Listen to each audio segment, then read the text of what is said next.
All right, we are back for another Friday financial wrap up with Mr. Michael Zuber. How are you, Michael? I'm doing this great. I thought I was in a warm spot. You look like to be in the middle of the desert, man. What's going on behind you? I I am out somewhere in the Central Valley or Southern California in a remote, undisclosed location. I I don't know. When at first I was like, man, this is like somewhere where you'd meet some bad guys to split up money or something. So I You don't look know. around for a hole. Are you going to put me in a hole? What's going on? Yeah, I know. There's like, yeah, bring a shovel. So, anyway, yeah, I'm out. I'm actually doing Tony Robbins Business Mastery, and one of the Oh, guys is, nice. yeah, he's hosting it, and he's got this beautiful resort like Airbnb. So it's super, super cool. Nice This work. show is for August the 18th, 2023. Let's get right into the show. Let's talk about this week retail sales. What did you see this week, and what are your thoughts? Yeah. So the big number of the week from an economics perspective was retail sales. The short answer is we like to consume. We are still spending. From memory, I think these were Tuesday morning. They were up 0.7. They were expected to be up 0.4.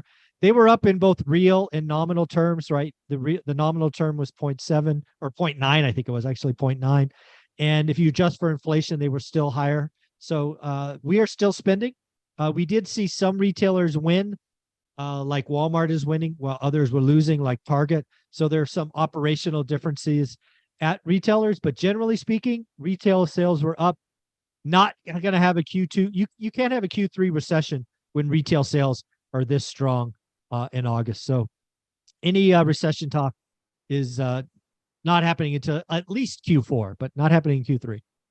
You stole my thunder. I was going to ask, kind of like, okay, recession, really no sign, right? Maybe even, who knows, right? Still probably a watchful eye on. We'll talk about the Fed minutes in a minute, but I mean, obviously, with retail sales strong, we should be concerned about inflation. Is that accurate?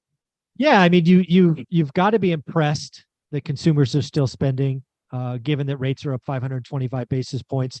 Don't forget a conversation we had, I think, 2 or 3 weeks ago. Most of our debt as U.S. consumers is fixed. From memory, something like 88% is fixed, while 12% is variable. So that is certainly helping. We do have student debt repayments restarting shortly, so that will certainly take some steam off of this. But yeah, not recession talk, not Q3. Not Q3. No recession Q3. Let's continue. Let's talk about the bank downgrade. I know we haven't talked about banks in a while. Obviously, if we go back, feels like about 3, 4 months, maybe 6 months ago, we had Silicon Valley Bank. Talk about the bank downgrade and maybe kind of connect the dots here. What's going on in that world? Yeah. So earlier, I think it was last week, and it might have been the week before, we talked about a US downgrade, right? The United States debt downgrade. Yep. What came out this week was Fitch. I think they came out and downgraded like 10 banks. They were smaller of size, but threatened to downgrade others. And then they came out and said even the big boys like JP Morgan might be up for a downgrade. So why is a downgrade important? It just means more expensive debt. It just means less loans. It just means banks have to tighten up. It's just kind of more of the same drumbeat of it's harder to get loans and rates are higher. But yeah, I think banks are in trouble for 2 years. Higher Interesting. higher interest payments, less loans, higher regulation, bad debt. Their balance sheets are toast because they have too much treasuries. Yeah, every cycle is different, but this one's going to hurt the banks for a couple of years. Interesting. So a couple of years. And then also, too, I mean, we didn't have this in our show notes, but, commercial real estate, if we look at office and, specifically office and some of that, I mean, that actually could tie into some of these bank downgrades, what's going to come over the next couple of years, or any thoughts, Oh connecting no, thoughts you there? dude, you're amazing. You're exactly right. What we're seeing now is banks are going to be picked apart and they're going to look at their balance sheet and say, "Hey, Mr. Bank, you have too much San Francisco office. You're in trouble. You're Uh, getting downgraded." Right? So yeah, what's happening now is kind of in mass, but believe me, people are going to start to pick apart banks for their commercial loans, right? If you have a bunch of warehouse loans somewhere, you're probably okay. But if you got a bunch of San Francisco office, get ready for the downgrades. Absolutely. Yeah, a lot going on there. Something to keep an eye on. Let's continue. I'm going to tie these two together. The Fed minutes, right? No Fed meeting this month in August, but also the Fed minutes we talked a little bit about, and then tie it together with the interest rates. What do you see with the 30-year mortgage, and just your thoughts on those two topics? Yeah. So great way to do it. So the Fed minutes came out, I think, on Wednesday. To net, they are rotated or oriented that inflation's going to be sticky and that more rate hikes, that's with an S, may be needed. Those were the meeting minutes. Now, since the meeting happened, we've had a couple of Fed presidents come out saying we think we're done. I want people to realize, as I've always said, when we get right near the peak, the terminal rate, you're going to start to see Fed presidents disagree. And I think a lot of that is happening right now. Will we get a September rate hike? Will the pause wait till November? I think all of these things are up for debate. But yeah, we're getting the disagreements right now. And then mortgage rates. We're at a cycle high, a 52-week high. We're at, I think, a 20-year high for residential real estate. And it could go higher. I think August will average 7% or greater. And there is a silver lining. There is some good news. But if you're in the business and your sole income is transaction oriented, I don't have good news for you. On August 3rd, I put it out there that we're going to have a shitty month. Sub 4 million in transactions will be the print that will come out in September. And I got to tell you, September may not be much better because again, I think existing home sales are going to be down. But yeah, it's rates are up. Rates are at 7.37, I think, as of Friday or as of Thursday evening. So they just are where they are. You got to deal with the market you have, not the market you want.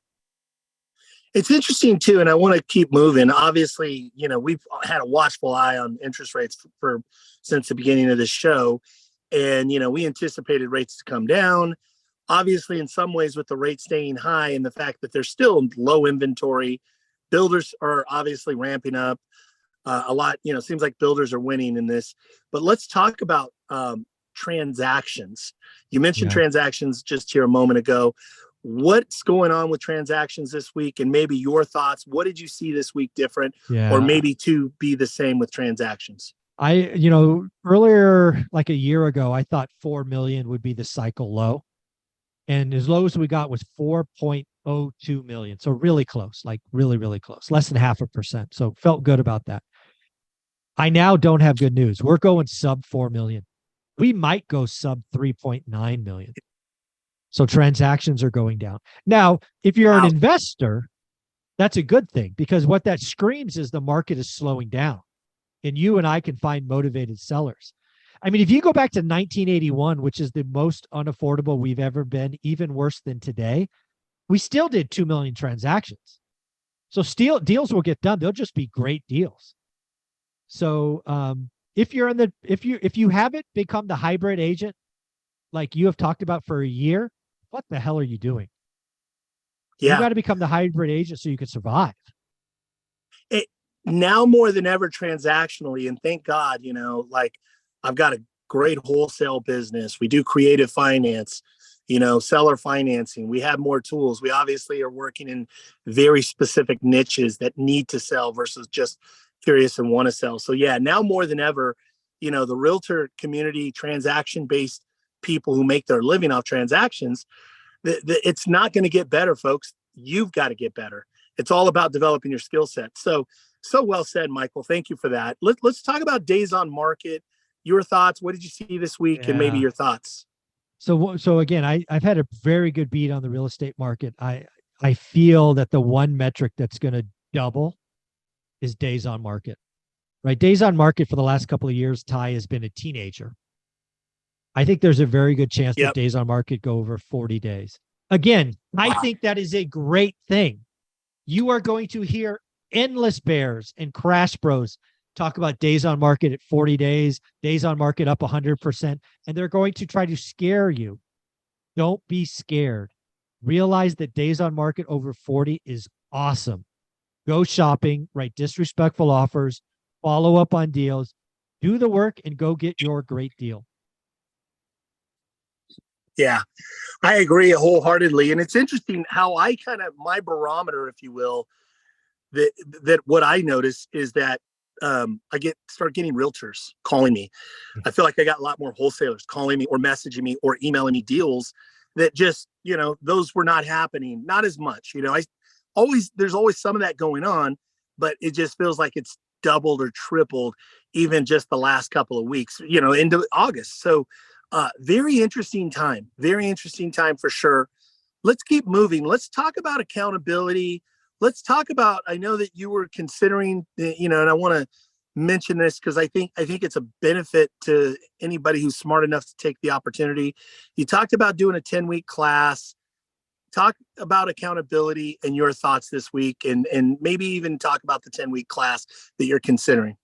Yeah. So one of the things I love to do on this channel is I love to share my ideas in real life, and they involve in real time. And I ask questions. I just posted a video on Thursday, 9 a.m. with somebody saying, "Hey, I want to ask you a bunch of questions about it." I've had about a dozen people, maybe, hey, let's not over exaggerate. I think 10 people reach out to me saying, "Hey, sign me up. I want to be a part of this one-time only 50-person event." And something I've noticed from those interactions is most people, of course, they want to be a part of it. They want to be, in my world for 10 weeks. But a lot of them have told me is they like the accountability. Yep. And I didn't pick up on that. I mean, accountability and doing the work is so naturally ingrained in me that sometimes I miss the subtle things. And a lot of people are like, "I love the fact that you're going to push me. We're going to talk about a topic 1 week, and then the next time we meet, which might be 2 or 3 weeks later, you're going to hold me accountable for doing the work." So yeah, I've realized that one of the things I could do a better job when I kind of look to help more people is find ways to establish accountability. So and that's not only for this 10-week boot camp, which I plan to do one time and one time only. I may work it in other ways. I don't know. And you and I are playing it with this in real time. So I was shocked to hear how many people are like, "Yeah, I want you to hold me accountable." So that's kind of what I'm playing with right now. Is there a way for somebody, if they're interested in that, is there a way for them to message you, or a better way for them to maybe express interest? Yeah, so I think there's a couple of things. So a lot of people are replying to these videos that I'm putting out saying, "Hey, I'm interested. I'm interested." You can leave comments below. I'm the only person that reads these. You can email me off my website. You could DM me on Instagram, which people have done all of these. So first off, I wasn't sure I was going to do it. Now that I have 9 or 10 people who are like, "Hey, sign me up." If I can get over 25 people to raise their hands, I'll get serious about this. But it's I know there's a hole in the market, Ty. I just don't know what the right answer is. So I'm letting the audience guide me. If you're ready to rock and roll, it's going to cost $1,000. This is not free. I don't give up 20 hours of my life for free. And to be clear, it will be recorded so that others can benefit from this 10 weeks for the next decade. But if you want to be a part of the only one that I'll ever do, tell me. It's $1,000. We'll record a list. And I want to just say, we didn't come on here. In fact, I asked Michael, "Hey, what do you want to do?" We didn't come on to pitch this, Nope. But I do want to share that with that, if you are interested, I twisted Michael's arm. I said, "You know what? Make them really pay so they pay attention." But also, one of the things is that he added a bunch of bonuses, all the $50 courses, all the mini courses that he I'll did. give you everything. Yeah. The main course. There's a bunch of bonus material, a bunch of recordings, the recordings of the live event. There's a ton of content. It's about a $15,000 package. I'm not sure if that's outlined on the website or not. No, it's not. Okay. And that's, again, see, so we're not I'm a marketer. I know that, when we're doing this channel,